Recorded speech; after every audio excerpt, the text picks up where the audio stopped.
Hi అండి, welcome to Archana's కమ్మని రుచులు. ఇప్పుడు మనం క్యాబేజీతో ఒక రెసిపీ చేద్దాము. ముందుగా క్యాబేజీని ఒక హాఫ్ క్యాబేజీ తీసుకొని పొడవుగా చిన్నగా తరిగి పెట్టుకొని ఒక బౌల్లోకి వేసుకోవాలి. చూడండి, వీడియోలో చూపిస్తున్నాను కదా, ఇలాగా. దాంట్లోకి 1.5 టేబుల్ స్పూన్ శనగపిండి, 1.5 టేబుల్ స్పూన్ బియ్యపిండి, ఒక హాఫ్ టీ స్పూన్ కార్న్ఫ్లోరు, ఒక టీ స్పూన్ అల్లం వెల్లుల్లి పేస్ట్, తర్వాత రుచికి తగినంత సాల్ట్.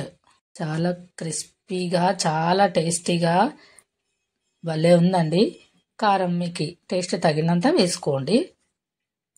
నేను ఒక టేబుల్ స్పూన్ వేస్తున్నాను. ఒక half teaspoon garam masala, ఒక half teaspoon chaat masala. అంతా ఒకసారి కలుపుకోండి.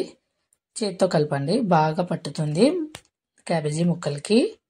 చేత్తో కలిపేసుకొని కొంచెం కొంచెం నీరు పోసుకుంటూ, మరి ఎక్కువ తడి వేయకండి. మనం ఆనియన్ పకోడా వేస్తాం కదా, కొంచెం గట్టిగా ఉండాలి. ముక్కలకి ఎక్కువ పట్టాల్సిన అవసరం లేదు, లైట్గా ఉన్నా చాలు, సరిపోతుంది. పక్కన పెట్టేసుకొని స్టవ్ మీద కడాయి పెట్టుకొని డీప్ ఫ్రైకి సరిపడా ఆయిల్ వేసుకుందాము. ఇప్పుడు ఆయిల్ హీట్ ఎక్కిన తర్వాత, చూడండి హీట్ ఎక్కింది కదా, ఇప్పుడు అన్నీ ఒక్కొక్కటి నెమ్మదిగా ఇలా వేసుకుందామండి. చూడండి, రౌండ్ రౌండ్గా బాల్స్ లాగా ఉండకూడదు క్యాబేజీని, అందుకనే పొడవుగా తరుక్కోవాలన్నమాట. చిన్నగా తరిగితే అది వేరే టేస్ట్ వస్తుంది. ఇలా పొడవుగా తరుక్కొని ఆనియన్ పకోడీలు వేస్తాం కదా, విడివిడిగా వేసుకుంటేనే ఇది టేస్ట్ చాలా బాగుంటుంది.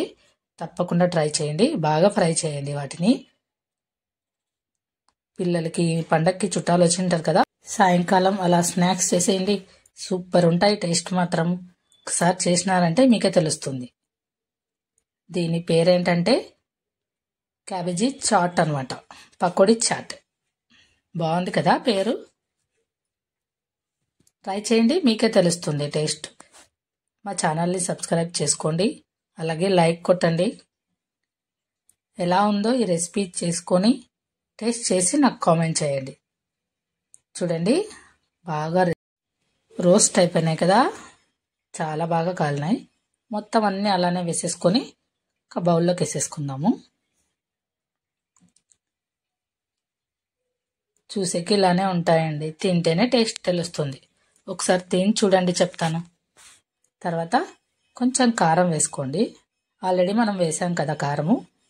ఇప్పుడు ఇంకొక చిన్న టేబుల్ స్పూన్, మీరు ఇంకొంచెం స్పైసీ కావాలనుకున్నా వేసుకోవచ్చు. అలాగే చాట్ మసాలా కొంచెం. ఇప్పుడు చిన్నగా తరిగి పెట్టుకున్న ఉల్లిపాయ ముక్కలు, కొత్తిమీర కూడా వేసుకోవచ్చు. అలాగే నిమ్మకాయ పిండుకొని, కొత్తిమీర టేస్ట్ మా పిల్లలు కొంచెం ఇష్టం పడరు కాబట్టి నేను వేయట్లేదు. మొత్తం అన్ని వీడియోలో చూపిస్తున్నాను కదా, ఇలా కలుపుకోండి. చేత్తో అంటే అవన్నీ మనం క్రిస్పీగా చేత్తో అన్నాం అనుకోండి కొంచెం విరిగిపోతాయి, కాబట్టి జస్ట్ ఒకసారి అలా కలుపుకొని టేస్ట్ చేయండి. టేస్ట్ మాత్రం అలా ఇలా లేదండి, సూపర్ ఉన్నాయి. అంతేనండి, క్యాబేజీ చాట్ రెడీ అయిపోయింది. క్యాబేజీ చాట్ పకోడీ రెడీ అయిపోయిందండి.